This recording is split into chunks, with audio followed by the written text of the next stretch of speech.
Join the conversation on how Orange County Supervisor of Elections Glen Gilzean is revolutionizing democracy with a budget that bolsters voter outreach, education, and cybersecurity, setting a new standard for election integrity.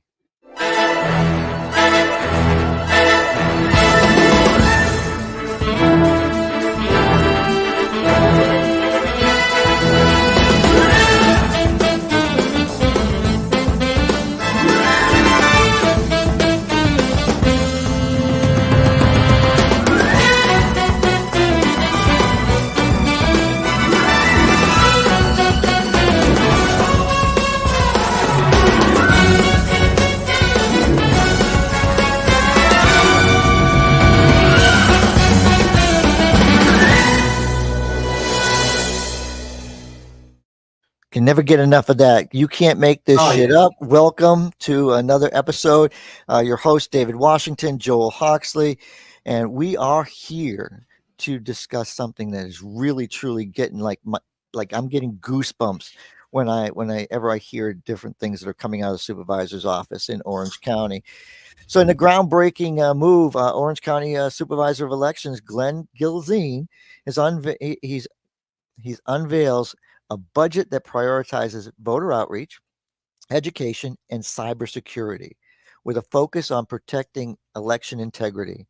Gilzean allocates resources to implement advanced cybersecurity measures. Absolutely amazing. Community leaders praise the proposal, recognizing its significance and honoring democracy and ensuring every voice is heard. Supervisor Gilzean's budget sets a new standard for electoral efficiency, community engagement, and fiscal responsibility, marking a pivotal moment in Orange County's election landscape. So, David, we have changed supervisors now, and we have an appointed supervisor that is not going to just sit there and keep the seat warm. Amen to that. And bravo to our new supervisor of elections, Glen Gilzean. And this move towards cybersecurity, increasing cybersecurity measures is phenomenal. I love it. We recently had the supervisor and his staff member, Byron. I believe Byron is in charge of community outreach and at County Watch several Saturdays ago at the beginning of May. And it was great to hear some of the initiatives that the supervisor just recently publicized by the media. And the focus on cybersecurity is phenomenal. I love it. I love it. With the growing threats of cyber attacks and data breaches, the trust in the integrity of the vote has become more and more of a concern, regardless of which side of the political spectrum you're on. So this is a nonpartisan issue. This is an issue. An issue that should be addressed. It should always be addressed because our vote is important to us. It is our civic duty to vote and to protect that vote. Doing what the supervisor of elections is doing now is great. I hope the budget requests will be granted. Well, I'm really excited about this, but what really gets me is you you you you see he has a tour with Bill Cowles. He looked at the place and you know actually spoke to the prior supervisor of elections, and he saw a quick fix with that opening the absentee ballots. You can sit and watch that, and there's always been cameras on the actual people doing that process. And he says, why don't we make that available for everybody? So you can live stream at the actual watching of the ballots being opened. Incredible. These are the thinking out of the box types things that we talk about all the time. I agree. And the more confidence that voters have, the more confidence that our elected officials have, the more confidence that we all have in this security of our vote, perhaps, perhaps more people will be engaged to vote and more people will be willing to exercise their right to vote and to have community leaders talk about this in their communities and say, hey, these are the new possibilities. And what Glen Gilzean is offering is the public more transparency, Hmm. and also more security. So, is there anything negative that you see at all from what's happening in the supervisor's office? I mean, because it was a cringe factor that I felt across Orange County on the Mhm. Democrat side when Glenn was the one that was brought in, but we had called it a long time ago. Do you think that there's still going to be issues with the Democrats there? There's always going to be issues. The position is held by Glen Gilzean. It's an elected position. It's a constitutional position, and a Democrat and or a Republican or anyone in between could be elected to that. It is a partisan election, and so having a supervisor of elections with such close ties to Governor DeSantis and also not a Democrat is a concern for the Democrats. My recommendation to the Democrats that I spoke to is establish a relationship with the supervisor. Hmm. Establish a stronger relationship than the one that you've had in the past with former supervisor of elections, Bill Cowles. Hmm. Get to know Mr. Gilzean, get to know his staff, work on your relationships. Now, because Supervisor Gilzean was appointed by the governor, there is a current election going on, and that person will be elected to start office in December.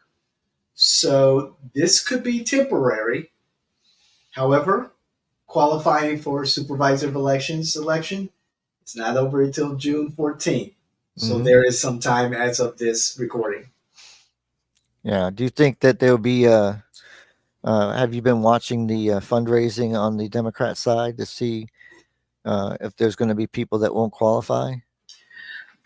No, to be No, I'm honest, not. no, Okay. because I mean, if they haven't started fundraising and they haven't made great strides early when they started filing, when they first filed with their intent to run for office, that's an indication to me that they're serious. Hmm. And there are going to be candidates who will be able to self fund part or all of their campaign. There are some who are some of the candidates like Kester Dental, K- KCD. She's a consummate politician. She knows how to fundraise. The money will ride for her. There are some candidates who are more grassroots, like Cynthia Harris. Full transparency, we did an interview with candidate Cynthia Harris, and hopefully that will be published soon. Hmm. With her campaign, it's more grassroots. She's well known, and very little money will go a long distance for her. Um, it's running for the whole county is expensive. Hmm. And right now, there's one candidate that I see besides the two that I've already mentioned, who is actually putting in a lot of the footwork, especially getting petition signatures, and that's former Orange County Democratic Executive Committee President or Chair Wes Hodge. I've seen him in different events where he's collecting petitions. So it's likely that knowing Wes and Hmm. the hard work that he puts into this, he'll qualify by petition.